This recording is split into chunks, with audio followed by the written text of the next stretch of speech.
Namatay ang pulubi at siya'y dinala ng mga anghel sa piling ni Abraham sa langit bilang isang parangal.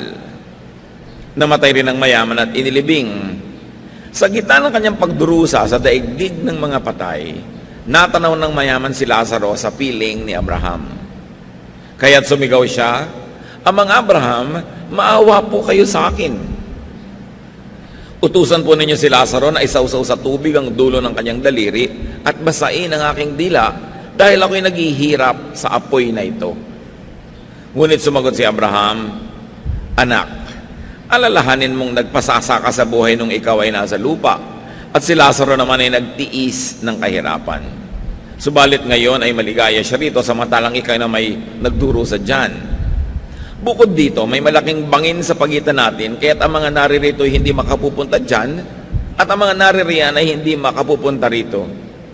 Ngunit sinabi ng mayaman, "Kung gayon po, Amang Abraham, ipinakikiusap ko pong papuntahin na lamang ninyo si Lazaro sa bahay ng aking ama, sa aking 5 kapatid na lalaki. Suguin po niyo siya upang sila'y bigyang babala, upang hindi sila humantong sa dakong ito ng pagdurusa." Ngunit sinabi sa kanya ni Abraham, "Nasa kanila ang mga sinulat ni Moises at ang mga propeta. Iyon ang kanilang sundin." Sumagot ang mayaman, "Hindi po sapat ang mga yon. Ngunit kung magpapakita sa kanila ang isang patay na muling nabuhay, magsisisi sila at tatalikuran ng kanilang mga kasalanan." Sinabi naman sa kanya ni Abraham, "Kung ayaw nilang sundin ang mga sinulat ni Moises at ang mga propeta, hindi rin nila paniniwalaan kahit ang isang patay na muling nabuhay." At nawa maging pagpapala sa atin ang muling pagtunghay sa napakatandang kasaysayan na ito na natitiyak kong alam nating lahat. Luke 16:19-21, as we study this now, piece by piece. "There was once a rich man who wore expensive clothes and every day ate the best food. But a poor beggar named Lazarus was brought to the gate of the rich man's house. He was happy just to eat the scraps that fell from the rich man's table. His body was covered with sores, and dogs kept coming back and coming up to lick them." So here you see extreme contrasts. Sobrang magkaibang kalagayan. Yung mayaman na lalaki who wore expensive clothes and ate the best foods every day. Imagine yourself going to an eat-all-you-can restaurant every day. And of course, without saying it, this man could afford very expensive doctors and everything that money could buy. Meanwhile, Lazarus was covered with sores. He ate nothing but crumbs and had dogs as nurses and doctors. Ang tagapagpalinis niya ng kanyang mga sugat ay mga asong dinidilaan ng kanyang mga sugat na hindi niya siguro maitaboy. Maaaring siya ay paralitiko dahil kinakailangan siyang buhatin para ilagay doon sa pintuan ng mayaman at umasang matapunan man lang kahit ng mga sobrang mga pispis na nahuhulog sa hapagkainan ng mayaman na ito. He had to be brought there and therefore he lived on charity. Two contrasts. At ito ay bagay na bagay sa konteksto ng panahon dahil nung panahon naman talaga ng Panginoong Hesus, walang middle class. Either ang yaman-yaman mo o ang hirap-hirap mo, dalawa lang ang uri ng tao. But we were told that Lazarus was happy. We are not told if the rich man was happy as well, but both men lived imbalanced lives. Parehong tagilid ang buhay nila, hindi balanse, kumbaga nasa timbangan. Luke 16:22, "The poor man died, and angels took him to the place of honor next to Abraham." Sa hapagkainan po, kung kayo ay nasa kanan noong nagbibigay ng hapunan o nung host, yun ang place of honor. Sa iba't ibang lipunan, iba't iba ang places of honor, but nevertheless, in any society, there's a place of honor on the dining table because the dining table is a social map.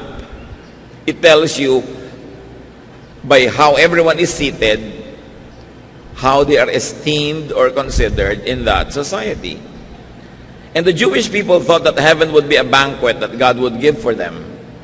That Abraham would be the host and the most important person there, and the guest of honor would sit next to him.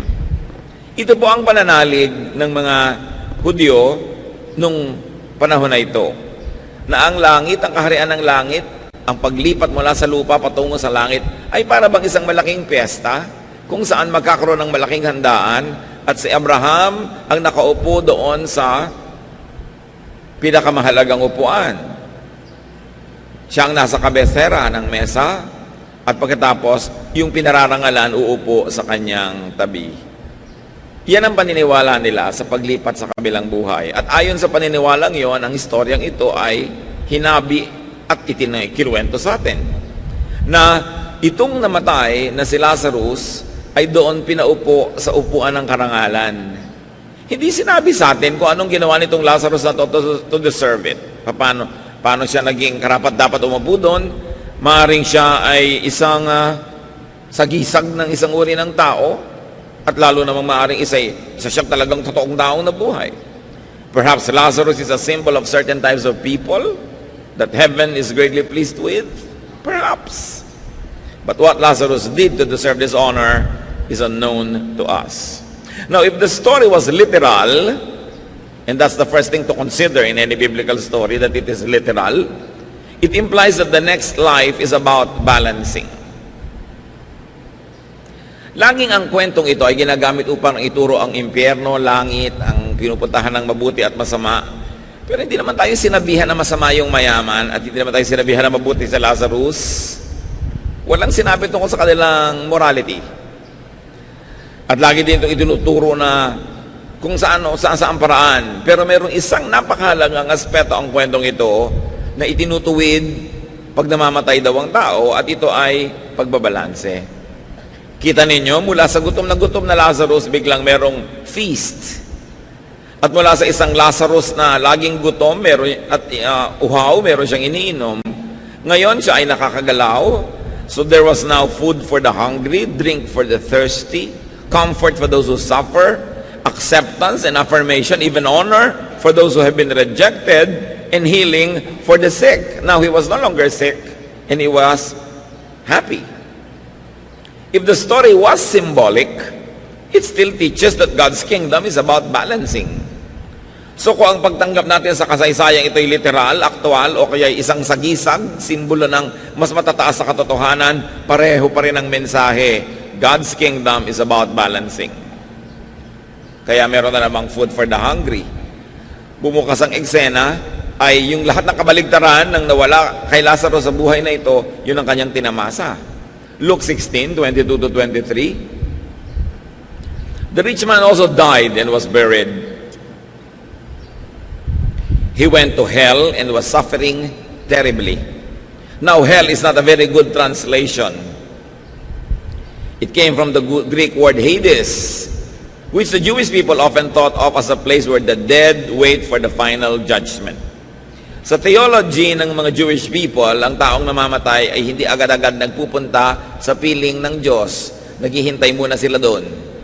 At siyempre sa Christian theology, sinasabi natin na dahil ang hinihintay ay ang tagapagligtas, nung dumating si Jesus, ay dinala na niya ang mga naghihintay doon sa piling ng Ama, at ngayon ang namamatay ay diretsyo nang pumupunta sa Ama at hindi na naghihintay. Yan ang basic Christian theology. But at this time, when Christian theology was not yet fully developed, it was only emerging, people in Israel thought that when they died, they went to a halfway house to wait for the final judgment, where they would be led into the presence of God. Meanwhile, there were two departments or compartments or places in that Hades. One you might call Hades del Norte and another Hades del Sur. So nagpunta sa Hades del Norte itong rich man, no? At siya ay nagdurusa doon. Itin-translate sa English na hell. It's a very poor translation. But nevertheless, it's important to go back to the Greek original.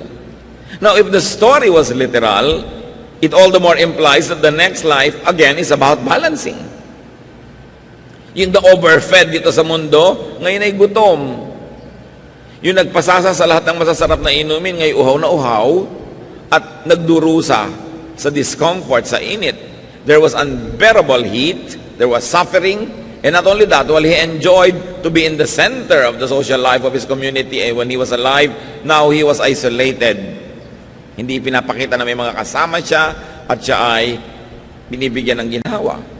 If the story was symbolic, it still implies that God's kingdom is about balancing. Mapupurga tayo ng kasasabi ng balancing kasi talagang paulit-ulit na bumabalik sa kwento. Deprivation for the overfed. No? So the inevitable and inescapable teaching is this, that spirituality should bring balance. Maraming mga tao kung kailan naging relihiyoso tsaka naging hindi balanse. Committed ang utak, lumiit ang mundo. Naging overly like this and overly like that. Nawala na ng social life, nawala ng balanse ang buhay, wala ng ibang topic kundi ang kanyang relihiyon, wala na siyang ibang ginagawa kundi mga bagay na pang next life, wala nang inaasikaso para sa life na ito.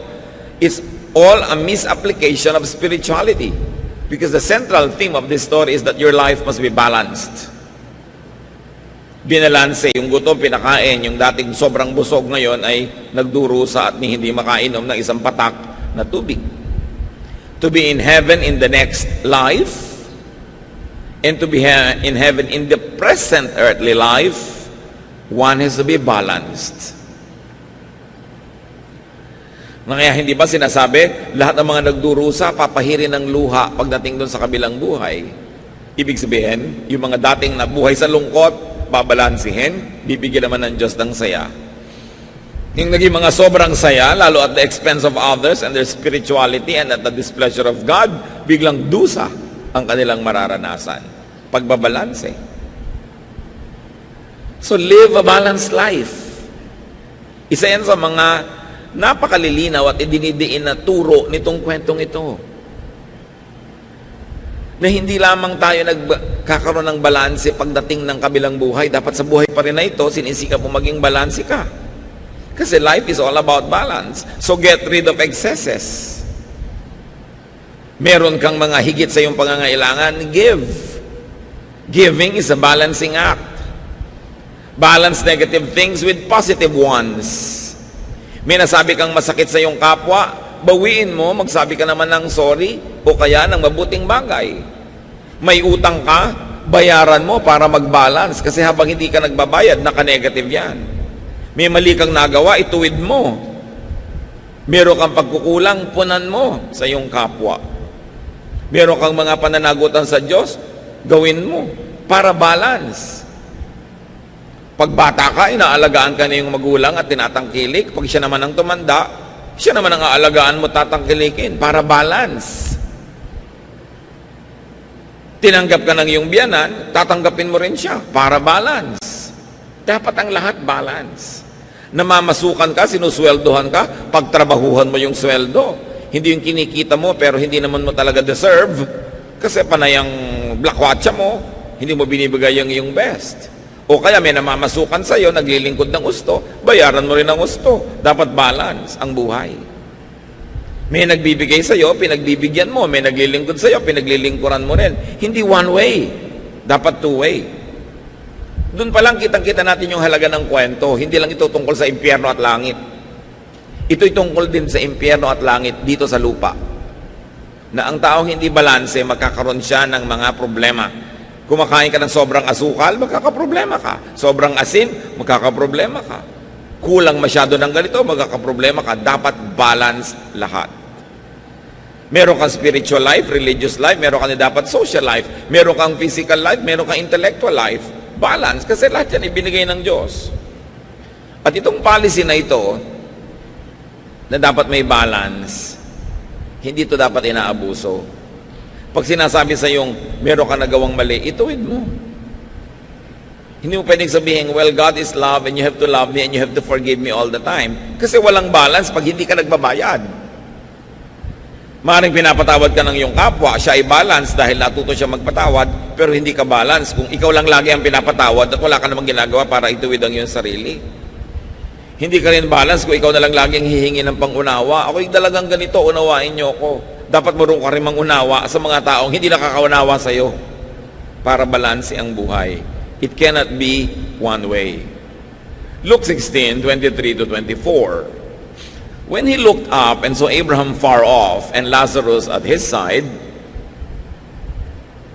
he said to Abraham, "Have pity on me, Send Lazarus to dip his finger in water and touch my tongue.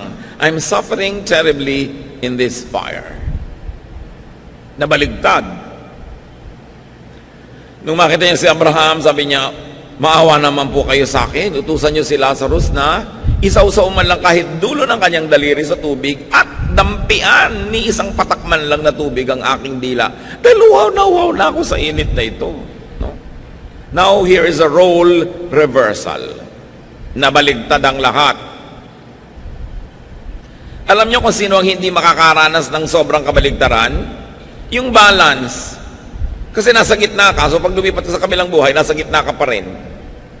Yung nasa kaliwa, ilalagay sa kanan. Yung nasa kanan, ilalagay sa kaliwa para mag-balance. Kaya dapat sikapin mo nasa balance ka para walang masyadong naiiba. That when you are balanced by God, balance ka na talaga, so hindi masyadong naiba. Nagkaroon ng role reversal, except that while Lazarus learned to be happy with and did not complain about and did not impose on others for his portion before, the rich man is unhappy, complaining, and demanding now. Kahit hirap noon si Lazarus, hindi naman siya nagrereklamo. Sabi pa nga, masaya siya eh. Natutunan niyang pasayahin ang sarili niya kahit na mahirap ang kanyang kalagayan. Pero ito namang si mayaman na spoiled, sa sandali pa lang doon, isang katerbang reklamo na ang kanyang idinadaing at marami na siyang gustong i-demand. Well, this man did not only deserve hell, he always invited and carried hell with him. Kasi ang taong reklamador, ang taong maraming kailangan sa buhay para sumaya, maraming props na kailangang nandyan, ang totoo, hindi ka sasaya. Pag ang dami-dami mong hinihingi sa mundo, hindi ka nasasaya kahit kailan, so hindi mo na kailangan dalhin sa impyerno sa kabilang buhay. Ngayon pa lang, impyerno na yung buhay mo. Pag lagi kang mareklamo at lagi kang maraming hinihingi, lalo't hindi naman maibibigay sa'yo ng daigdig ang hinihingi mo. Now, the rich man does what he has been used to do. He asks for service. Nakakabulag talaga kung minsan yung yumaman ka, magkaroon ka ng kabuhayan at kasikatan at kung ano-ano. Tingnan nyo to, nandun na siya sa kabilang buhay, humihingi pa ng service. Inutusan agad si Abraham. Father Abraham, utusan nyo nga si Lazarus na mag-igib ng tubig para naman ako guminhawa dito. So ang totoo, dalawa yung inutusan niya. From Father Abraham no less, and from Lazarus of all people, he wanted service. The rich man clearly represents some types of people. People who are spoiled, palautos, feeling entitled, na lahat ng mga hirap nila sa buhay ay kailangang ibsan ng paglilingkod ng iba. Lahat ng kanilang inip ay dapat libangin ng iba. Lahat ng kanilang pangangailangan ay dapat ibigay ng iba. Kahit load sa kanilang telepono na wala pa silang trabaho, kailangan na nila ng maraming load, kailangan may ibang magbayad ng load na yan. Biglang mag-aasawa ng wala sa lugar, kailangang iba ang magbayad ng handaan. Magkakaroon ng anak, kailangang iba ang bumili ng gatas kasi hindi naman nila magawa yung mga dapat nilang gawin. Spoiled people. People who harvest without planting. Ito, nakita nyo itong mayaman na to. Ang dami niyang reklamo at uutusan na naman niya ngayon sa Abraham at si Lazarus na sa wakas ay nananahimik at nag-e-enjoy, gusto na naman niyang bigyan ng utos. These types should pay attention if they don't wish to join this rich man soon. There is this rich man in all of us. And there is the potential of Lazarus in each one of us. Kaya itinuturo sa atin yung kwento.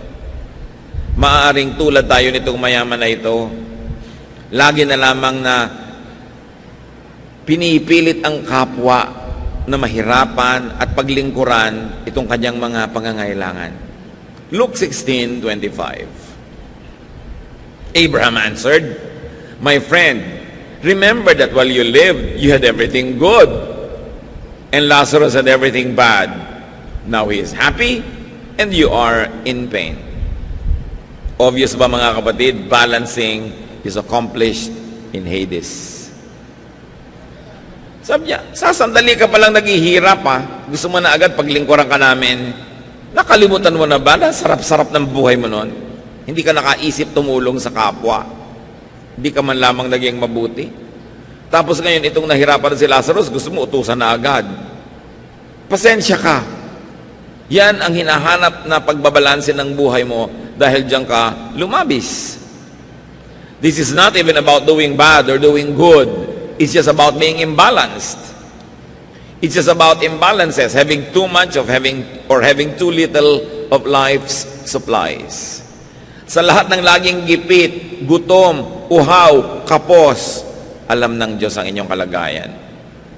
At yan ang pangako ng kwentong ito, mababalanse yan. Mainam na mabalanse, dito pa lang sa buhay na ito. Pero kung kayo mapagkaitan ng kapalaran sa buhay na ito, dahil sa napaka-oppressive system ng buong planeta, alam ng Diyos kung paano kayo bibigyan ng ginhawa sa kabilang buhay. Alam ng Diyos kung paano kayo bibigyan ng gantimpala sa pagtitiis. Lalo na sa pananatiling mabuti sa kabila ng mga hirap na ating dinaranas. Ito ang central theme ng kwento.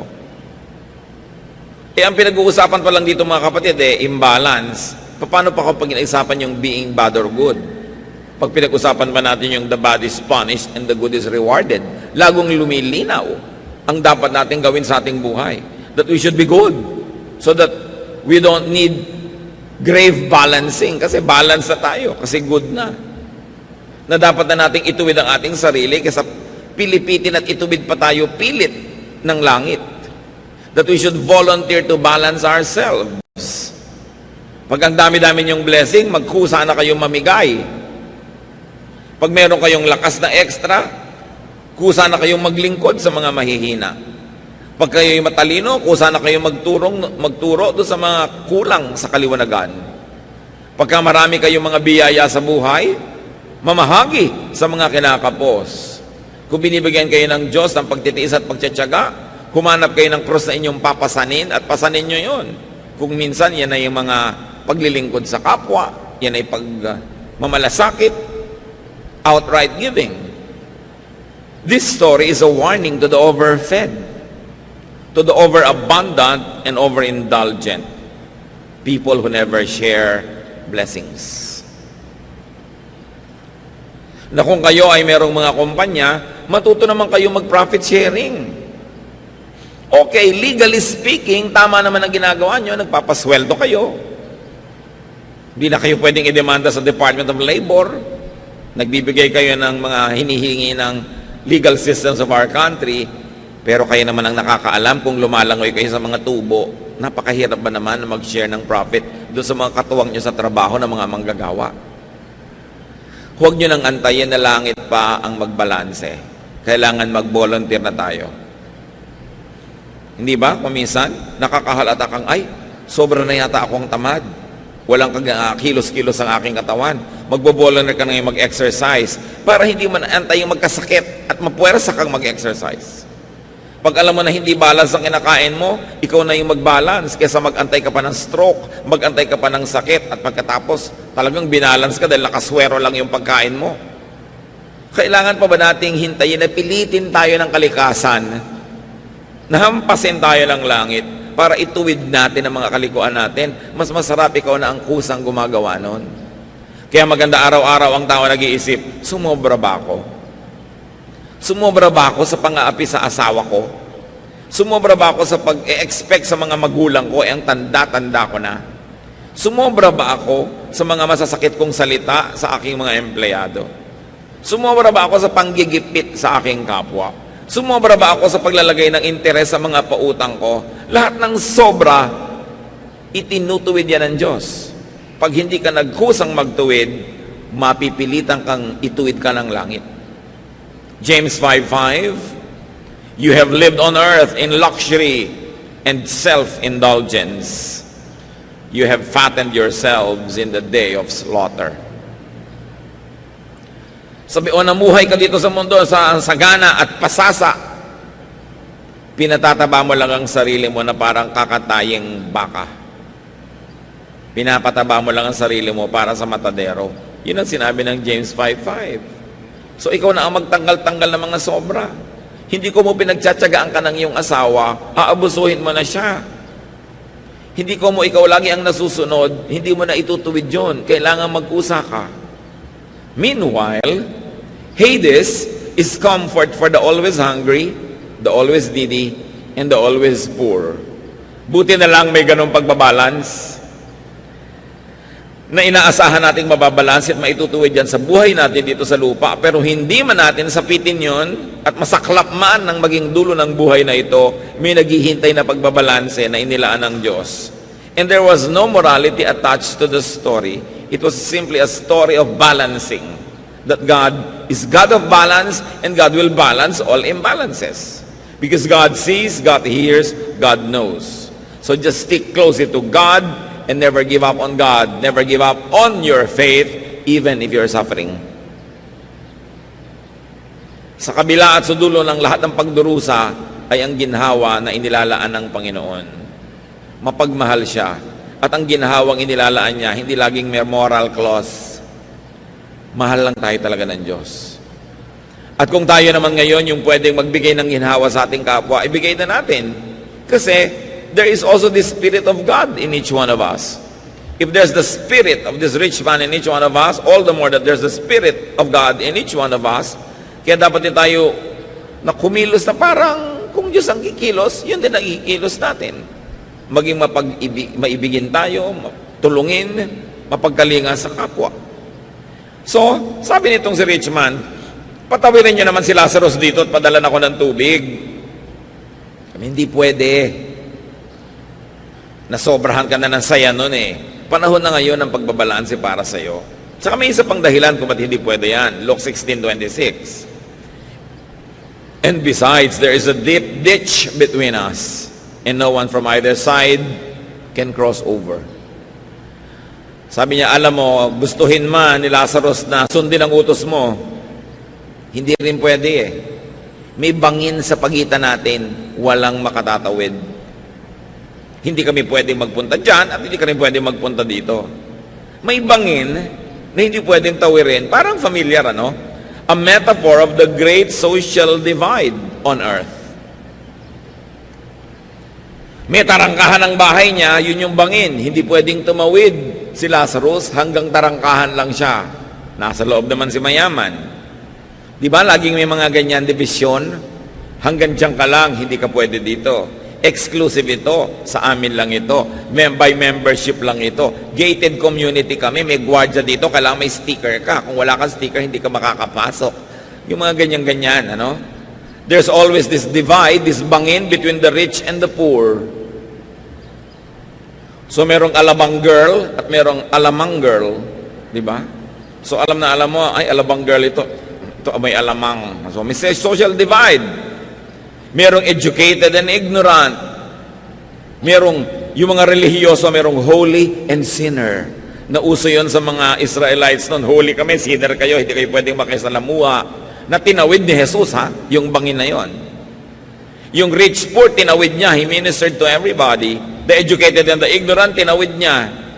At siyempre, racially, merong white and black. Maputi kami, maiitim kayo. Diyan kayo mga ita. Diba? Dito kaming mga tisoy. Merong ganyan mga division. At yung division na yon, na-enjoy ng rich man sa earth.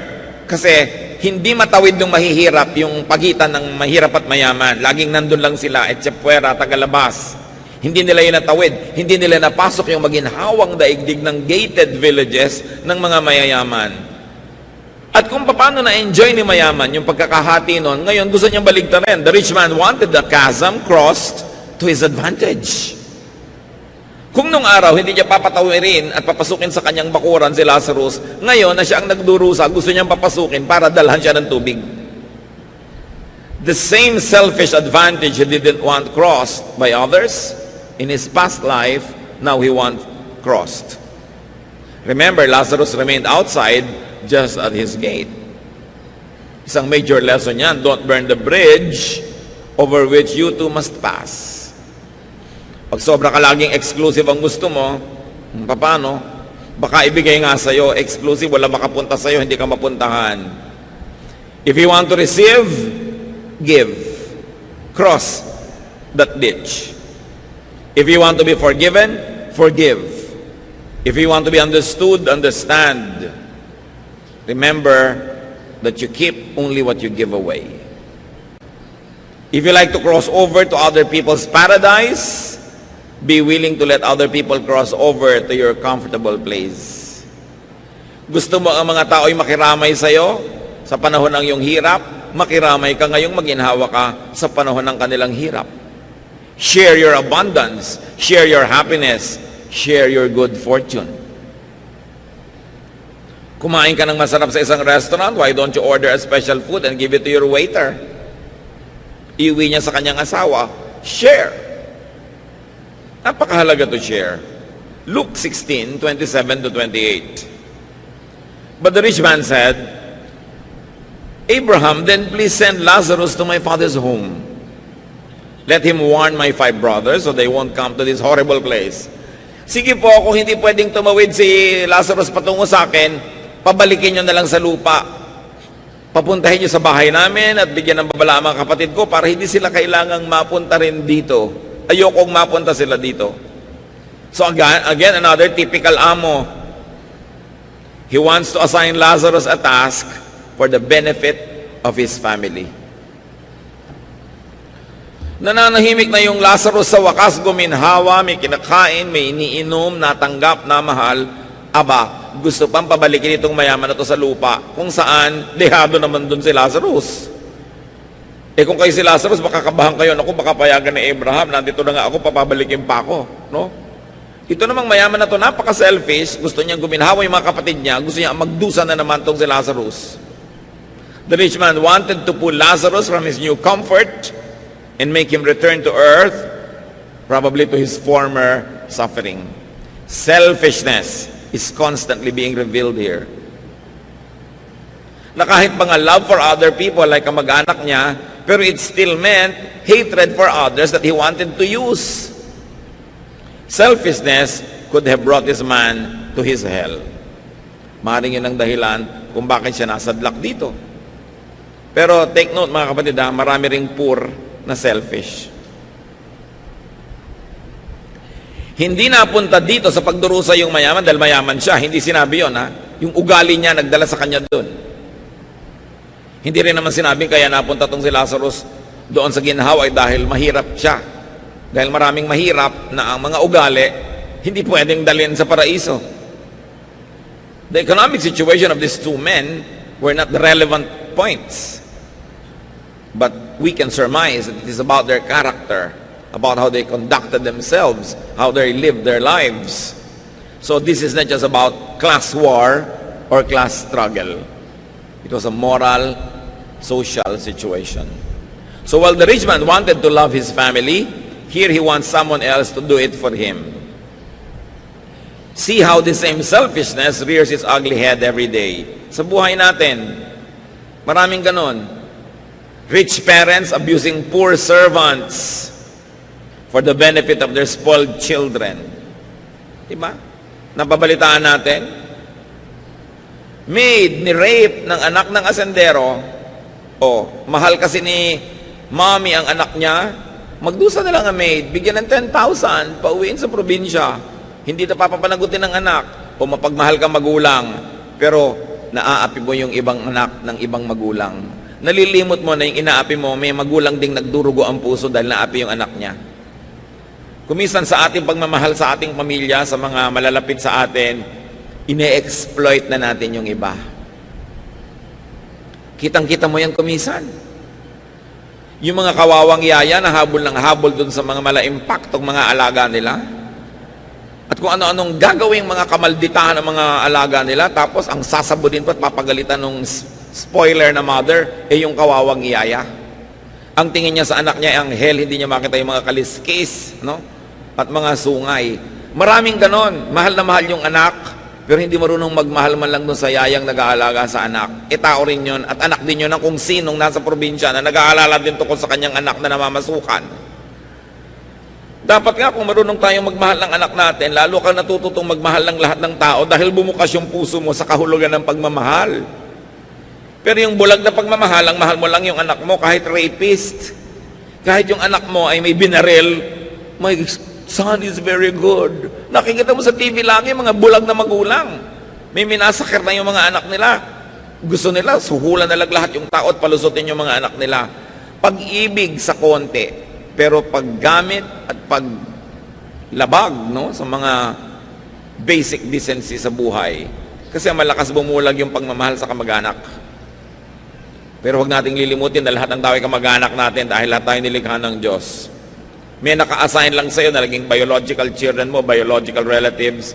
Pero sa palagay nyo ba, may kinikilingan na tinitingnan ng Diyos? Mahal niya ang lahat ng tao. Kaya dapat marunong tayo magmalasakit. Hindi yung merong kang kikid na pinagpapatayin mo dahil mag-enroll ang anak mo. Ang dapat maraming na magpapasulan, daming kidnapan, ang daming patayan. Kasi nagwala sa ikaw, hindi niya kikid na pinagpapatayin. Kasi sobrang walang mahal yung mahal mo sa kamag-anak mo, pero yung ibang tao, hindi mo dapat natin. Pinabalik na ang lahat ng tao. Ito na naman kung mayaman na mo. Mahal ko mga kapatid ko, pabalikin sa lupa, sa lugar ng pagkukusa, yung Lazarus na yan. Nakita natin yung selfishness. Parang sila lang ang may karapatang mabuhay at sumaya. There was imbalance. Napakaraming mga ganyang uri ng pag-abuso ng ating kapwa. Balikan natin ang kwento, Luke 16:29. Abraham answered, "Your brothers can read that Moses and the prophets wrote. They should pay attention to that." So ano bang kahulugan ng Moses and the prophets? It meant the Jewish scriptures, the Old Testament. So ang sinasabi dito ni Abraham, they have religious sources available to them. Bakit aabalahin mo pa itong si Lazarus na nananahimik dito? And what is the Old Testament's general teaching? Good works, personal righteousness. Yung dalawang yun, maging righteous ka, maging matuwid, at gumawa ka ng mabuti, lalong-lalo sa iyong kapwa. So ang ibig sabihin lang dito na Abraham, gusto mong huwag sila makarating dito, meron namang available na material. Nakaturo na lahat yan kung paano sila magiging matuwid at paano sila maglilingkod. Luke 16:30-31.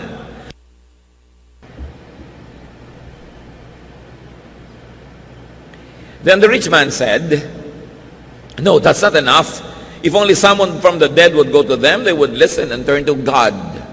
So Abraham said, if they won't pay attention to Moses and the prophets, they won't listen even to someone who comes back from the dead. So the rich man says, religious teachings, affiliation, activity, and attendance are not enough. Kulang na lang, sabihin ng rich man, meron na rin po naman ako nung nabubuhay ako. Meron din akong Moses, meron din akong Old Testament, meron din akong religion. Ba't ako nandito? So ibig sabihin kulang. Hindi sapat yung religious teaching and affiliation and activity and attendance. Dahil meron ako niyan bilang isang Hudyo. Hindi pwedeng wala. Pero bakit ako nandito?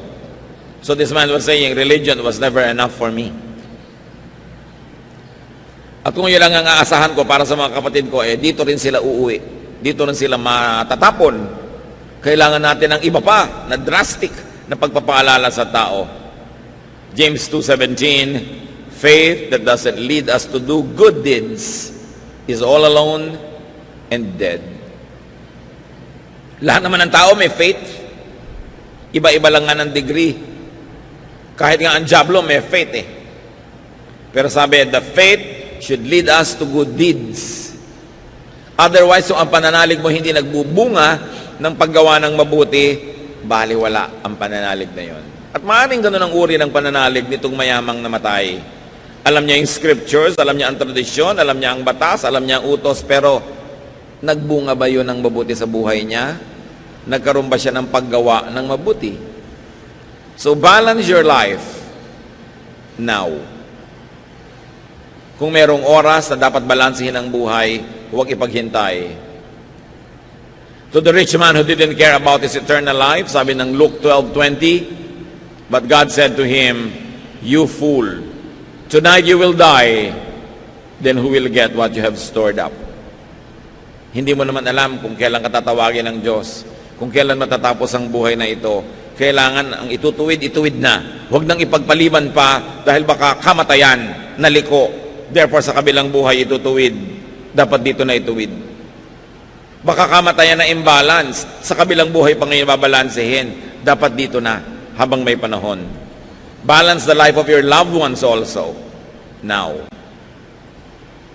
Mga magulang na nang i-spoil ng mga anak. Mga mahal sa buhay na nagbubulag-bulagan sa mga kamalian ng ating mga mahal sa buhay, learn from Job. Job 1, 1 to 5. Many years ago, a man named Job lived in the land of Uz. He was a truly good person who respected God and refused to do evil. Job had 7 sons and 3 daughters. Job's sons took turns having feasts in their homes, and they always invited their 3 sisters to join in the eating and drinking. After each feast, Job would send for his children and perform a ceremony as a way of asking God to forgive them of any wrongs that they have done. He would get up early in the next morning and offer a sacrifice for each of them, just in case they had sinned or silently cursed God. Masarap ang buhay nitong pamilya ni Job at laging nagpipiesta yung mga anak niya. Pero pagkatapos sila mag-party, papatawag lahat ni Job, susuriin, o baka umabuso kayo. Baka sa sarap ng nararanasan nyo, nakalimutan nyo Diyos. Baka na-offend nyo ang Diyos. Baka nagalit nyo siya. Baka may nagawa kayong mali. At umagang-umaga pa lang si Job ay magbibigay ng mga offerings para sa mga posibleng naging kamalian ng kanyang mga anak. Ganon ang ginagawa ng matitinong magulang. Nire-review ang mga anak kung nagkamali.